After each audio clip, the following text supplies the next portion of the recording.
The goal with this activity is to really work on your lower body rotational power. Here's what you're going to do. You're going to start in a single leg stance with a slight knee bend. You want to be just really soft, flowy, athletic. You're not shooting the hips back or anything wild and crazy like that, folks. You want a slight knee bend like so. And then what you're going to do is you're going to do a quick dip down, making sure your knee doesn't cave in. You want to keep it centered. And you're going to jump that way.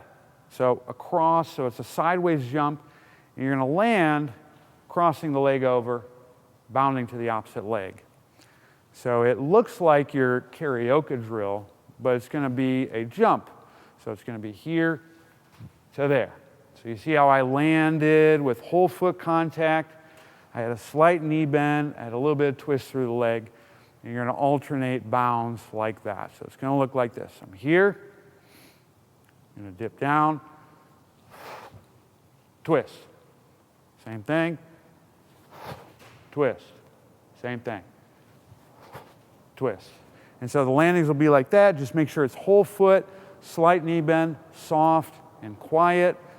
Go through it. And that's how it's done.